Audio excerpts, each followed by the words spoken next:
Hey, my friends, welcome to day number 2 of our very passive recovery workout. Today, we're going to be working on some inner thighs as well as a little bit of hip flexor, really trying to open up through this area here. You might even feel some more glute stretches. Because it's very passive, we are not going to be doing a warm up, we're not going to be doing a huge heart rate increase. And these workouts are perfect for if you've been sick and you just want to get some movement in your body, or maybe you've had a really long day at work and you want to do a little something to try to unwind. These are perfect.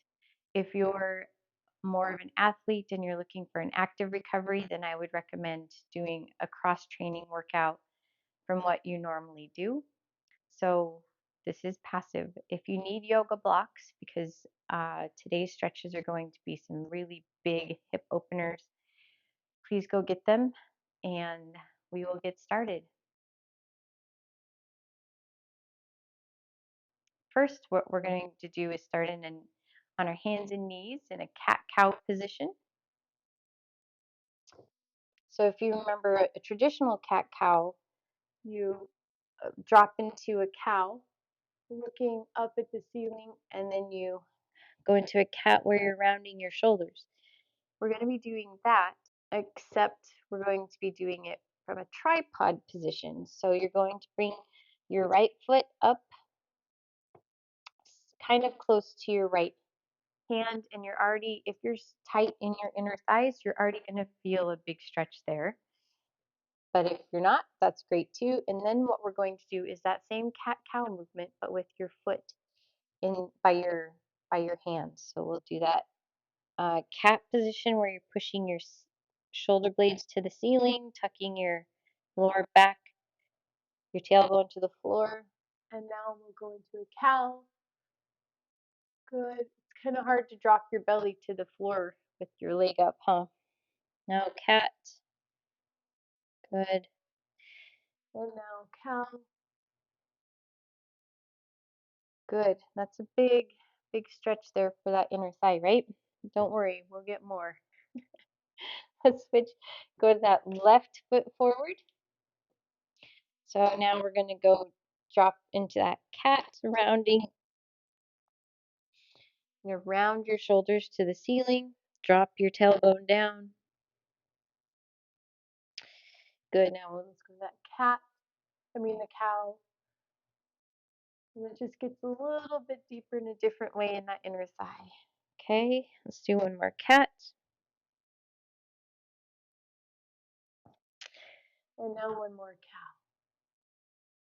Great.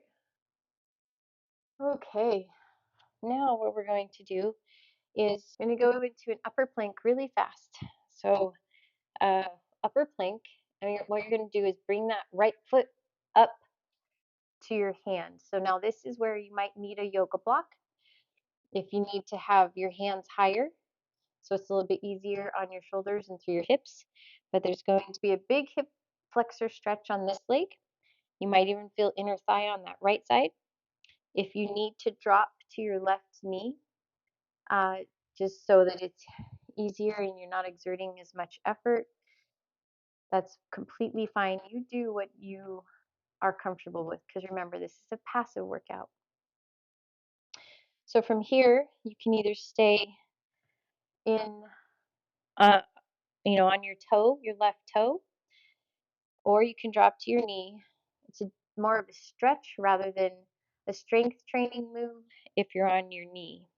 So we're going to take your right elbow to the floor and now reach it, the right hand to the sky. Opening up through your chest, big hip flexor stretch on that left side, big inner thigh stretch on the right. So we're going to do 3 of these. So elbow to floor, reach to the sky. One more. Elbow to floor, or as close as you can get it, and reach to the sky. Great. Okay, we're going to plant that right hand, step back out, and now we will take a big step forward with the left foot. If you want to stay on the right toe, you can. You can drop to your right knee. It's up to you. Now what you're going to do is left elbow to floor,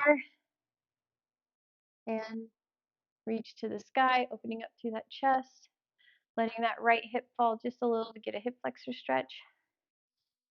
Elbow to floor, reach to sky. Good. Hopefully this feels good for you. I know it does me.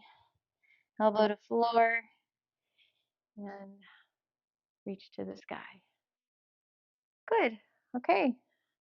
Now we get to do a little bit of activation moves and a waist strength. We're going to go into a kneeling position and bring that right foot forward. This is going to be another additional hip flexor stretch on that left side. What you're going to do is take your right arm overhead, so your right ear and bicep are together. And all you're going to do, keeping your eyes looking at your fingers on your right hand, is reach your left palm to the floor and then come back up. So if you are tight, you're going to get a nice stretch through your lower back, but this is also a good activation for your oblique. Pull your belly button to your spine. Good. Even that lower ab. Pretend you're being tickled. We're going to do 10 and we're going to switch sides. Okay, please keep your eyes on your fingers so that it keeps your shoulder where it needs to be. Good. I think this is 8. Oh. And here's 9. And if it feels good, you're like, for example, if you're really tight in your lower back and you just want to hang out here and stretch in this position, please do. This is your workout. So you don't have to keep up with me. If you want to just stay there, you totally can. Time to switch sides. Now we'll go left foot planted. Nice little stretch in that right hip flexor. Left arm overhead, eyeballs on your fingertips, and we're going to plant that right palm on the floor, sending your hips back just a little bit, and then come up.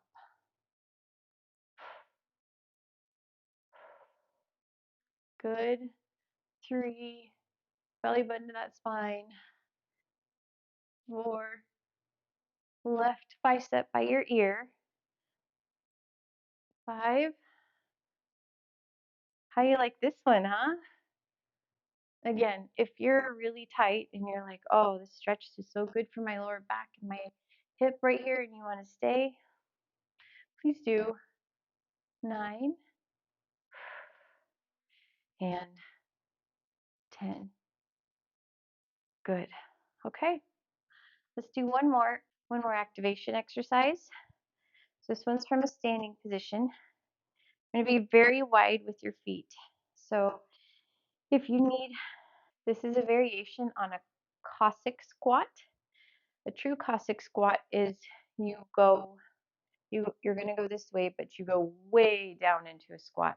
We're not doing that today. This is not a strength training move. This is just an activation revitalization move. So what we're going to do is just a small little squat side to side here, keeping your shoulders tall, sending your hips back. So your knees not going way past your toe here, but your back is tall, so we're not leaning forward. Our eyeballs are looking at the wall in front of us, okay? We're going to do 10 here, 5 each side. Good, so eyeballs up. Good.